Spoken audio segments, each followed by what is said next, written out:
सोलापूरच्या राजकारणात मोठा भूकंप घडवत काँग्रेस शहराध्यक्ष सुशील बनपट्टे यांनी कार्याध्यक्षपदाचा तसेच सक्रिय सदस्यत्वाचा धडाक्यात राजीनामा देत आज भाजपात प्रवेश केला. भाजपच्या शहर कार्यालयात येऊन स्वतःचा उमेदवारी मागणी अर्ज दाखल करताना ते दिसून आले. त्यांच्या या निर्णयामुळे काँग्रेसच्या गोटात मोठी खळबळ माजली असून आगामी पालिका निवडणुकीच्या समीकरणांवर याचा थेट परिणाम होणार असल्याचे राजकीय वर्तुळात बोलले जात आहे. बनपट्टेंच्या प्रवेशामुळे भाजपच्या शहरातील संघटनात्मक ताकद वाढल्याचे मानले जात असून काँग्रेस समोर नव्या आव्हानांची कुजबूज सुरू झाली आहे.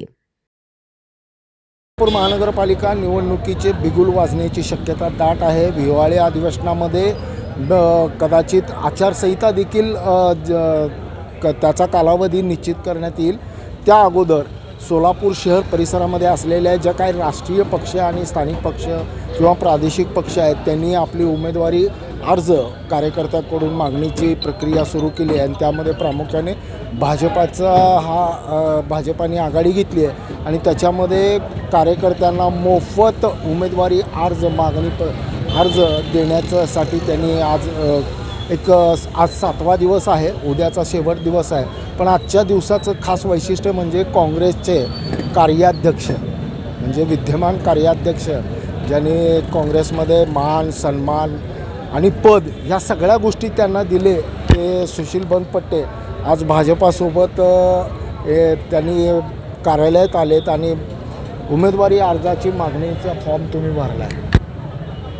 काँग्रेस सोडण्यामागचं कारण काय सर्वात अगोदर? ते सगळ्यात महत्त्वाचं म्हणजे मी ज्या भागांमध्ये काम करतो त्या भागामध्ये आपले देशाचे नेते असतील नरेंद्रजी मोदी साहेब, राज्याचे मुख्यमंत्री असतील फडणवीस साहेब आणि शहर उत्तरचे लाडके आमदार विजयकुमार देशमुखजी मालक यांच्या नेतृत्वात जे काम झालं आहे आणि जनतेने जो एक आवाज उठवला की साहेब आपल्याला BJPतूनच लढायचं आहे आणि सगळ्या कार्यकर्त्यांच्या आग्रहास्तव जनतेच्या आवाजासाठी भाजपमधून उमेदवारी अर्ज दाखल करावा असं निश्चित करून काँग्रेसच्या या पदाचा राजीनामा देऊन आज भारतीय जनता पार्टीच्या उमेदवारी अर्ज इच्छुक म्हणून दाखल करतो. इतक्या सहज कसं काय तुम्हाला जमलं की देशाचे लाडके नेते नरेंद्र मोदी म्हणजे किती दिवस झाले काँग्रेस सोडून अगदीच आत्ता काँग्रेस सोडली असं म्हणायला काय हरकत नाही, पण मागच्या वर्षभराचा किती दिवस झाले काँग्रेस सोडून आता 1 दिवस झाला असं म्हणायला काय हरकत नाही.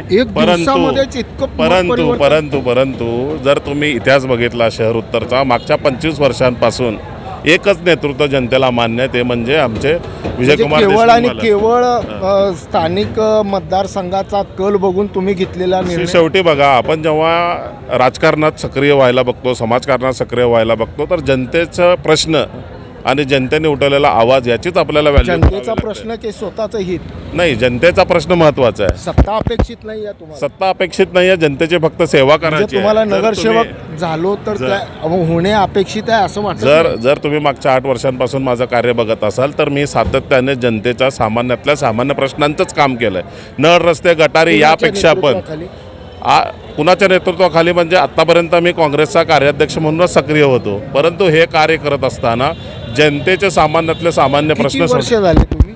साधारण 9 वर्ष झालं मी काँग्रेस. 9 वर्षामध्ये आजच तुम्हाला साक्षात्कार झाला की 25 वर्षाचा इतिहास असणाऱ्या त्या मतदारसंघातील पक्ष म्हणजे भाजपा हा साक्षात्कार तुम्हाला 9 वर्षानंतर. कसं आहे, एक प्रश्न साक्षात्कार असा आपण म्हणू शकतो, परंतु जर तुम्ही आजूबाजूची परिस्थिती बघितली मागच्या 25 वर्षांपासून ज्या जनतेला हा साक्षात्कार झालेला आहे की विजयकुमार देशमुख मालक तुम्हाला होण्यासाठी वेळ लागला. मला होण्यासाठी वेळ लागला असं तुम्ही म्हणू शकताय, परंतु मला जनतेचा जो आवाज आहे, कार्यकर्त्यांचा आवाज आहे, शेवटी जनता जनार्दन तुम्हाला सेवेसाठी निवडणार आहे.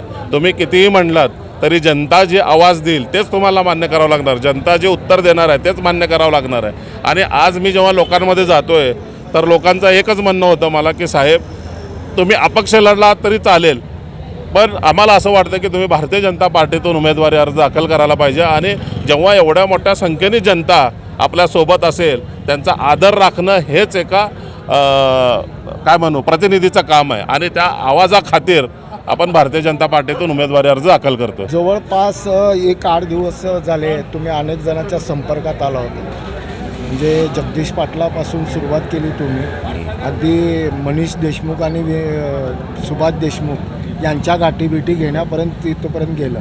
सगळ्यांचा आशीर्वाद घेऊनच मी देशमुखांची विजयकुमार देशमुख सगळ्यांचे मालकांची भारतीय जनता पार्टी भेट घेतली का? सगळ्यांची भेट घेतली. भेट घेतली का? सगळ्यांची काय भेट म्हणाले? घेतली. काय म्हणाले?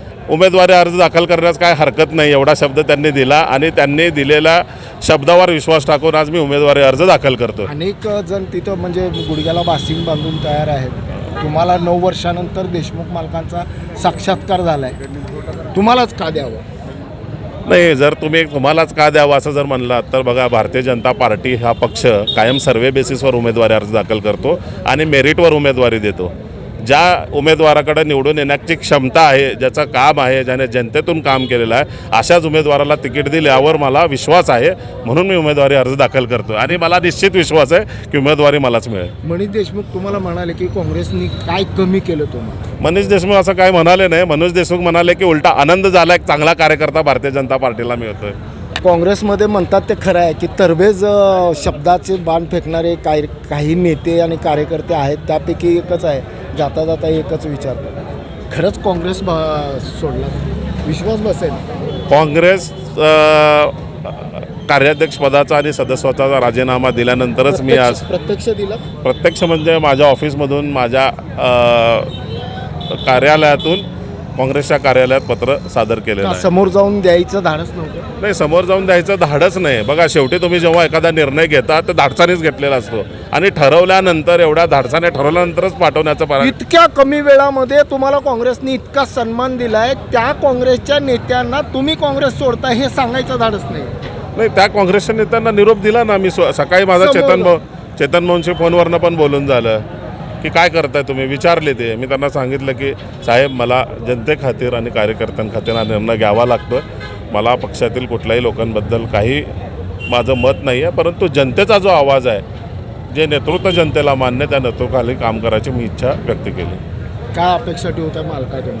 मालकांकडून अपेक्षा काय, मालकांनी सदैव पाठीवर हात ठेवावं आणि त्यांच्या नेतृत्वाखाली येणाऱ्या काळात शहर उत्तरचा अधिक प्रगतीपथावर कसं नेता येईल यावर काम करावं. अनेक जणांना दुखवून तुमच्या पाठीवर हात ठेवा. वर्षाचा जो जनतेसाठी दिलेला वेळ आहे हे मालकांना निश्चित माहिती आहे आणि त्यांनी ते सगळं बघितल्यानंतरच मला परमिशन दिली की ओके, चला, परवानगी दिली की तुम्ही अर्ज भरा.